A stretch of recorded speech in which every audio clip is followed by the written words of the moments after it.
Hi, everyone. Welcome back to Removing Roadblocks to Getting Published. Thanks, everyone, for joining us this morning.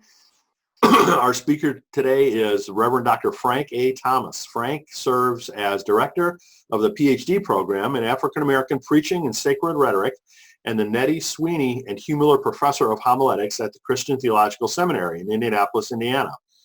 Frank's published several books, including How to Preach a Dangerous Sermon and Introduction to the Practice of African American Preaching, both from Abingdon Press.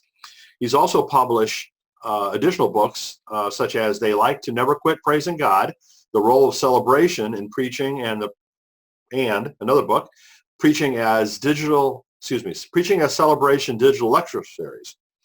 Frank also co-edited Preaching with Sacred Fire, an anthology of African American sermons, 1750 to the present, with Martha Simmons, published by W.W. Norton and Company.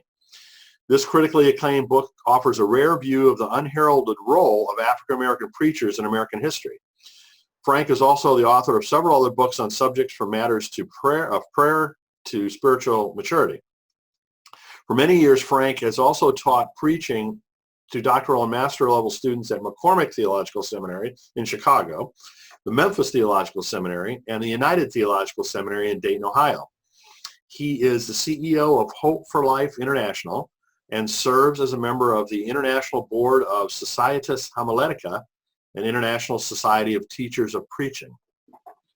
Frank served as a senior pastor for two remarkable congregations, the New Faith Baptist Church of Madison, Illinois, which, by the way, is near where I grew up and where I caught the train into Chicago when I worked in downtown Chicago many, many years ago.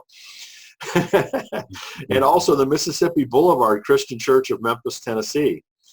Finally, Frank has been an outstanding speaker at several of the conferences we've produced, both Writing for Your Life conferences, Frederick Buechner conferences, and Publishing in Color conferences. So we're really glad to have him here to do a webinar with us today. He is going to be featured again at the next Writing for Your Life conference in Indianapolis in conjunction with Christian Theological Seminary there this coming March. So in any event, Frank, welcome to, and thanks for joining us today. Thank you, Brian, for having me. I'm looking forward to the conversation. So as I mentioned, this webinar series is called Removing Roadblocks to Getting Published.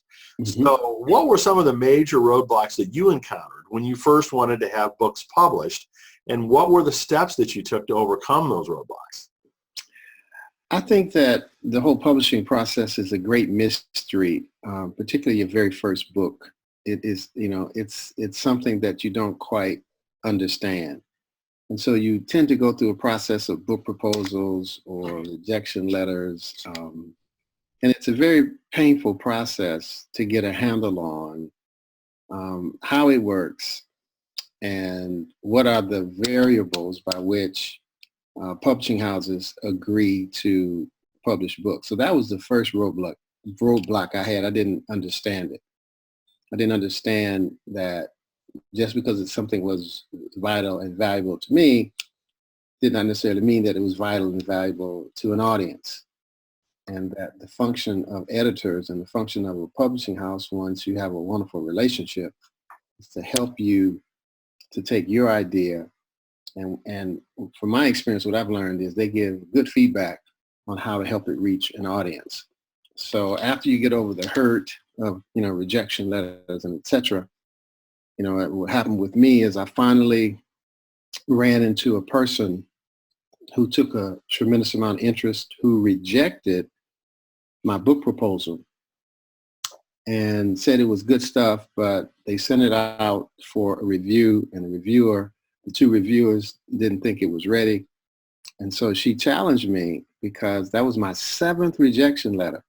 So what I did, I was going to give up on it. I'm done. It's hurtful to get rejection letters.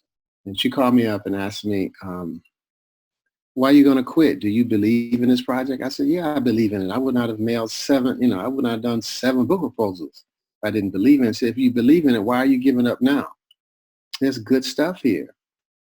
So what I agreed, I said to her, okay, I'll write chapter by chapter. And if you will tell me that one chapter is partial, I'll write chapter 2. And so eventually that became a book called They Like to Never Quit Praising God, The Role of Celebration in Preaching. which has become a classic in the field of preaching, the field of homiletics. So once you go through that, there are a lot of things that you understand, but it's a painful process to get a sense of what publishing is really all about. So I, have heard of the same kind of thing in terms of the perseverance, especially for the first time. Everyone gets rejected from all the different houses. So I think, your lesson and your role model of persistence is really valuable. Yes, very much so. So, and, also you have to adopt that you can learn from rejection letters. So sometimes if you will call the editor, if you can get that far and have a conversation, you might learn something that's very valuable. So as painful as it is, the only bad rejection is one where you can't get any feedback to learn for the next submission. So you've written several books, obviously, in different genre with different publishing houses, including self-publishing. Yes. How have you found the process, of getting book deals to be different depending, on the subsequent books that you've had and the different types of books? And it depends on which market. So I did a book in the trade market that was a very different book. It was Preaching with Sacred Fire, an anthology that you mentioned from 1650 to the present. That's a trade market. We did it with W.W. Norton. And it was an entire different process. In my mind, we thought, Martha Simmons and I, we were writing a book for preachers. So we were writing, and through several discussions with them, I learned that there are different audiences, and I was writing to a broader and a wider a trade audience is very different than writing to a theological audience. So I think that you learn an audience, or you find a niche in an audience. And so I've been able to do a fair amount of diversification, though my primary audience tends to be preachers, church people, and the homiletical community. But now I'm working to go back to the trade market, and I'm working on a proposal right now to do a book that will be in the trade market. And so I like to write, and in some ways I write to stay sane. And so I say to people, write, and I think you'll begin to identify your voice and identify which markets are the best markets for your voice. Excellent advice. So you're one of the busiest authors and professors that I know. You travel a lot, you speak a lot, you teach, you preach. How do you make choices, in terms of you prioritizing your time, and how do you juggle all that? Sometimes very badly. I like to, so I tell people that I write to publish. So what I mean by that is, for example, I'm lecturing tomorrow at Columbia Theological Seminary. And the 2 lectures I've written are 2 chapters in the book. So the lecture becomes a way to road test the chapter. So I'll write it, I'll edit it, but I need venues to expose the work to an audience, because when I expose the work to an audience, I get feedback. I take that feedback and incorporate it in. And so part of my speaking, particularly when I'm lecturing, is connected to my publishing, because I'm road testing ideas, chapters and books. So that's why I love the dialogue. So it doesn't get any better. Like tomorrow, I'm going to do a lecture. Let's say the lecture is 45 minutes to an hour, probably hopefully down on the 45-minute side, because I got to cut some stuff. But at any rate, the feedback from people is invaluable. They're going to ask me questions. They're going to say, this wasn't clear. What did you mean by that? What's the role of the Holy Spirit? These questions. I take these questions back. So I think that I try to make the decisions based upon what gives me the best venue to get feedback to the ideas that further feeds me for the writing of the book. And so I'll do lectures.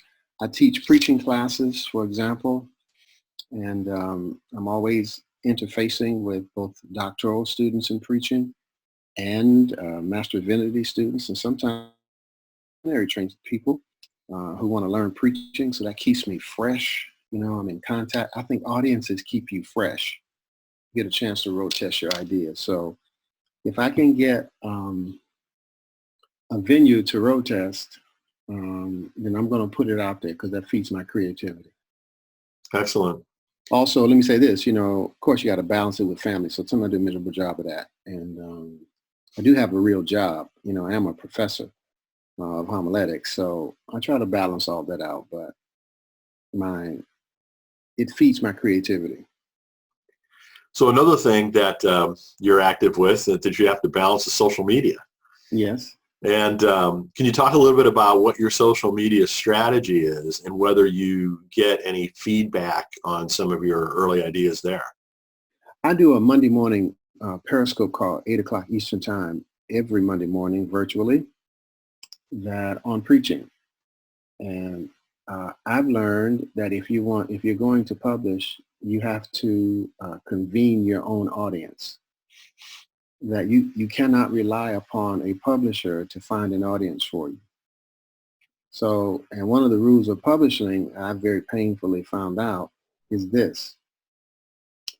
If you need a publisher, it's hard to get one. If you don't need a publisher, a lot of people will publish your stuff because you have an audience.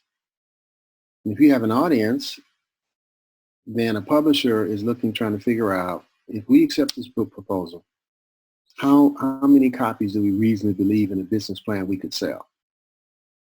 Then they're on the book proposal, they have an extensive section on your speaking engagements, your social media platform, and they're asking the question, can you convene an audience? So I think that part of my strategy is to convene my audience, people who are open to my ideas, who give me feedback, who will discuss. On this Periscope call, my Facebook, my Instagram, my Twitter, I can't give as much conversation time to it as I would like, but I think it's a way to have a conversation. Again, the same thing as a lecture. It's about putting your ideas, and people give you feedback, which stimulates your creativity. And I tell people, if you cannot convene your audience, I don't care how great your book is or book idea, if you don't have a strategy to convene your audience, a publisher probably will not take the book, particularly in these days of small margins for publishers. They're very hesitant to take risk on new people. And you have to have a proven audience. That's why if you publish and you're successful, more opportunities open up to you because they figure that you have a brand and an audience. So you touched on Periscope, and personally, having a technology background, I'm just really fascinated about the internet and what it means to us long term. Historically here for many years now, many denominations have been shrinking, decrease the number of people that come to a traditional physical church. Yes. But at the same time, the internet's growing like crazy. Yes. And avenues like the one we're using today, like Periscope that you're using for, your Monday morning talks, are all growing. So do you have any sense of where this is going to end up? How much can, communication over the internet augment more traditional communication? I was watching television, and somebody's coming out with a new book. They on one of the morning shows, they did an interview with her, and that she studied the Washington Post, the New York Times, and how BuzzFeed and one other digital published press or newspaper or something, the prediction was that they were going to overcome, the traditional, and yet still New York Times, so BuzzFeed just laid off a bunch of people, and New York Times is prospering, and the Washington Post is prospering. The four that she outlined are prospering, and they were making the point that sometimes we get over our skis with internet startups, and they start out great, but they don't have the longevity. And sometimes, in fact, that the internet startup does, disrupt the long-established traditional.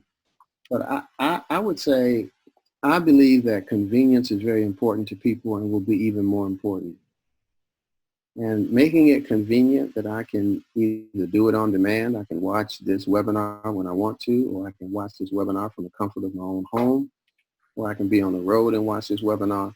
That convenience will be more and more, and it already is an important variable. And people are multitasking. People are doing more than one thing at one time. You can be doing more than one thing at one time in more than one place at one time. So I think it's here. I think that, dinosaurs such as myself make peace with it. And if you're going to reach people, I think you have to have a strategy. And I think you have an internet presence and a strategy.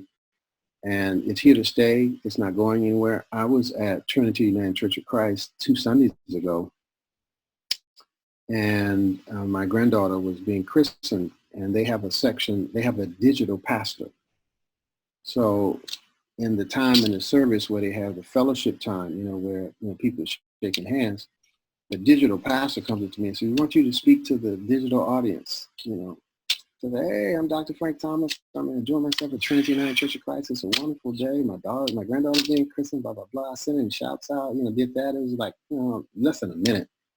Upstairs, Pastor Moss told me that the audience that Trinity had online made it, that audience was bigger than any other church in the whole denomination. Wow. Good for them. Yeah, but that's what I'm saying. So this is where we're going, and we can fight it. We can, and I said it, I'll stop because it's far too long. In academic circles, we don't like to teach online because we miss the experience and the students in the classroom sharing. And so you get some resistance out of us as professors sometimes, but I think we're going to have to get on board because it is here to stay. Well, just to that point, I mean, the distance learning programs of some of the seminaries have really grown. Mm-hmm. Oh, God, yeah. I mean, like you said, the ability to reach people who can't travel to Indianapolis or Chicago or wherever, right, it makes a huge difference. Yes. So let's switch gears a little bit. I think it's still your most recent book is How to Preach a Dangerous Sermon. Yes. That's a relatively controversial book, I think, if I remember. Yeah, it is. So tell me a little bit about how, that's been received, what that book is like. Well, first of all, I think that we're in controversial times, and I think that we have to speak, and I think that we have to speak to stand up for what we believe in, because there's so much speech. There's so much confusion relative to what is truth, what's fake news, there are the alternative facts. There's all these kinds of things. And I decided that I need to put my voice in the mix. And so I wrote this book about we need more dangerous sermons, that far too many sermons are docile. We don't want to stir up any controversy. And while I appreciate that, I was a pastor for 31 years, so I know how difficult it is to contend and deal with controversy and et cetera. And keep politics out of the church, and all that kind of stuff. Our silence allows the craziness to multiply.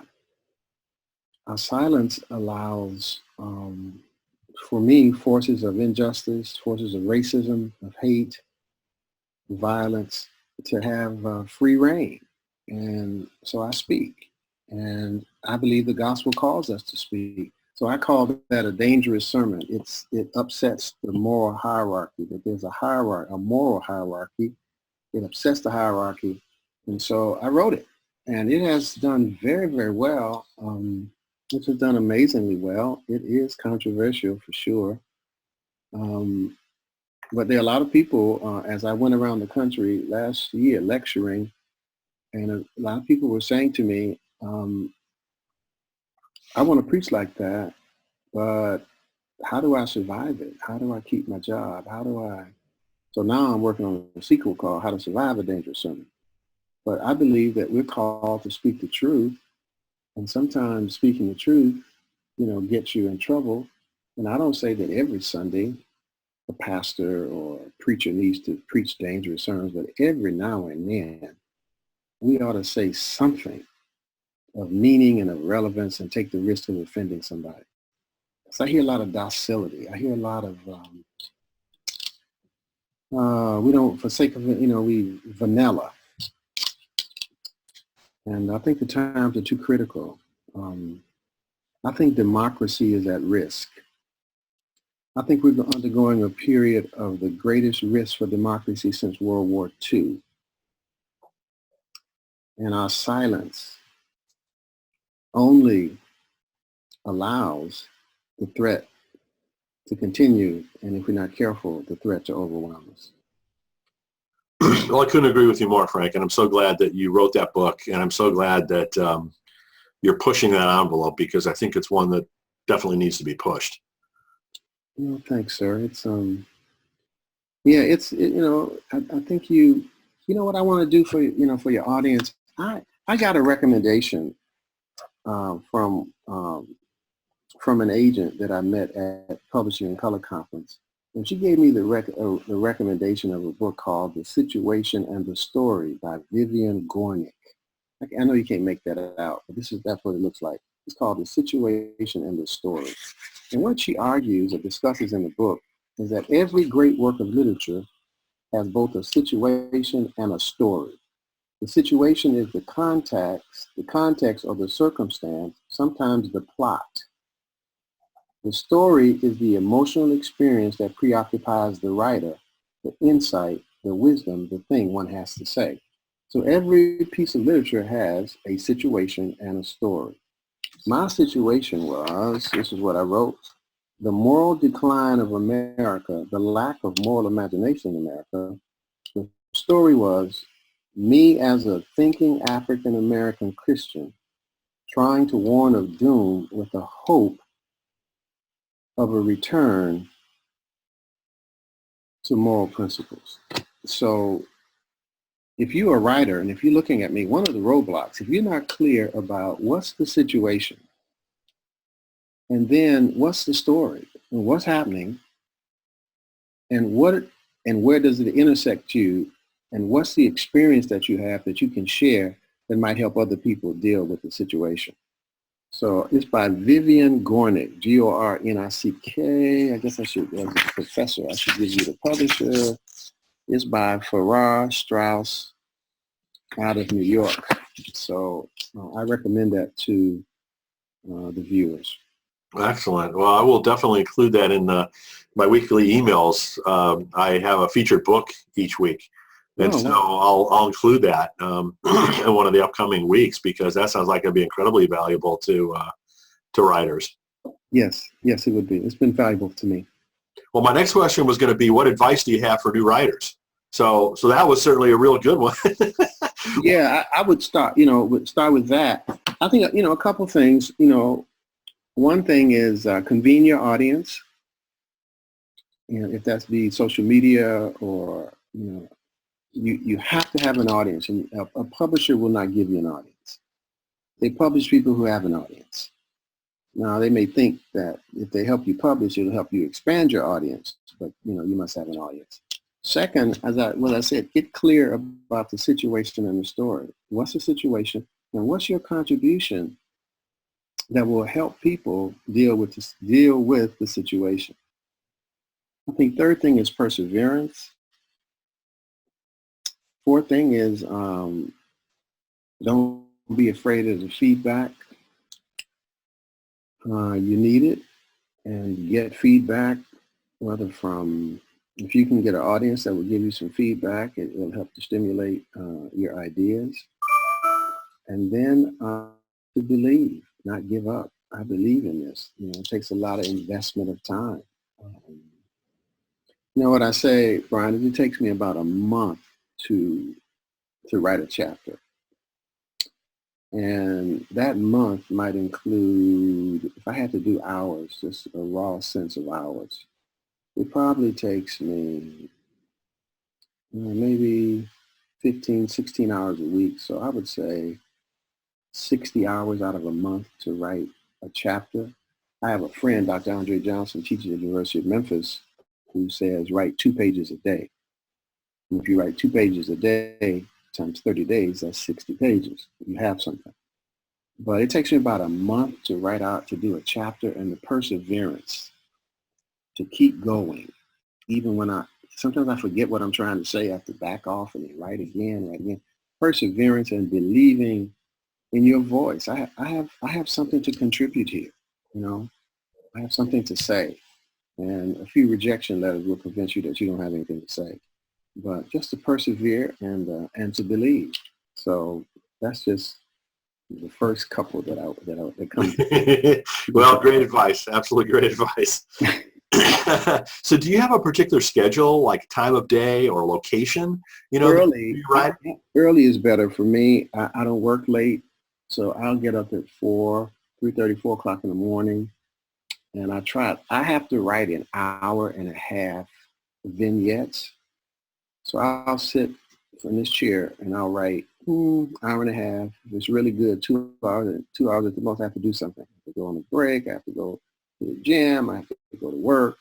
But I try to get about an hour and a half and 2 hour blocks, mostly in the morning and sometimes in the afternoon if I can schedule myself in the library.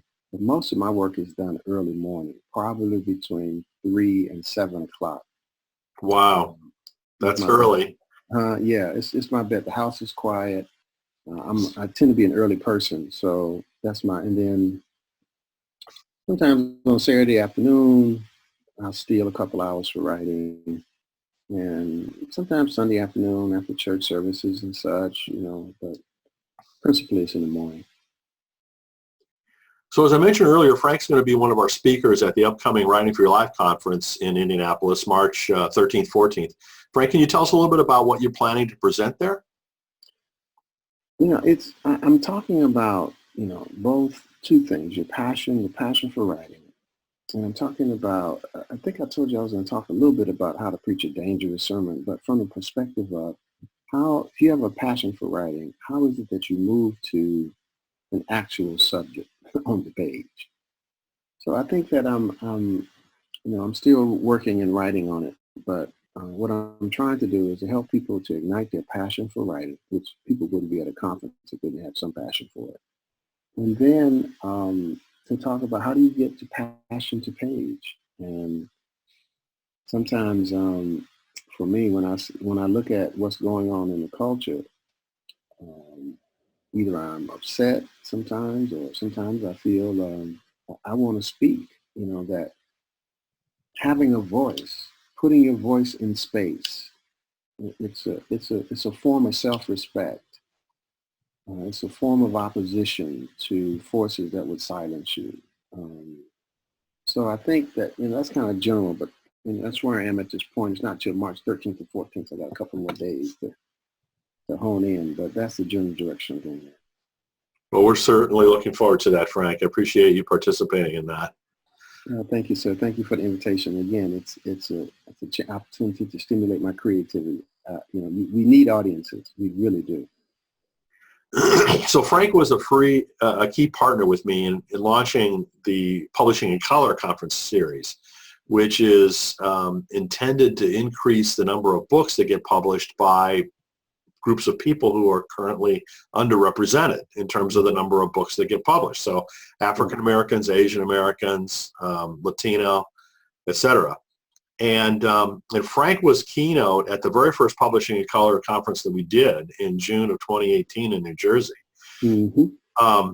which I found to be just an amazing experience in terms of the number of people, the enthusiasm of the people who were together there. You want to talk about what your experience was like at that conference? I think the same thing. I think it was an amazing group of people who had a tremendous amount of energy for writing. And people came hungry for both discussion and lectures, information. People some had already been published, some trying to figure out how to publish. And just for people who love to write. When you get a group of people in a room who love to do the same, you can get a group of preachers and talk about preaching. Something is going to ignite because everybody in the room loves the subject. In these conferences, people who love writing, who are searching for writing and want to write, get together and it's explosive. And then when you add the mix of potential publishers who will sit down with you for a span of time, 15 minutes or so, to talk about your project. And then you had agents. For those who were looking for an agent, you could sign up. And then the keynoters. Anybody that was a keynote, you could sign up time, you could sit down and talk. So I talked with 9 people they signed up after my keynote. And so they were talking about where they were. So it is an unusual but a powerful conference that really helps folks who have not had the great exposures to publishing houses. And it was also an education for me for publishing houses because, there is a market. African Americans and Asians, the underrepresented folk have an audience. And sometimes it's the comfort of publishing houses not being familiar how to reach those audiences. So they were there learning and asking questions. How do we reach this audience? We know it's out there. We're just not sure how to reach it. So it was just a wonderful. I was blessed by the experience. I was just blessed by the experience. Before we wrap up, Frank, is there anything else that you want to pass along to this audience? I think I've said enough. I think I could listen to you for hours. I mean, I think you're a fount of wisdom, honestly. Well, the School of Hard Knocks will teach you some things. And I think ultimately I've said most of what I think I would like to say. But thank you for asking. Well, thanks so much for joining us, Frank. We would greatly appreciate it. We certainly look forward to having you join us for the conference in March. So thanks again, and God bless. Okay. All right, man. Thank you so much, sir. And it's a wonderful opportunity.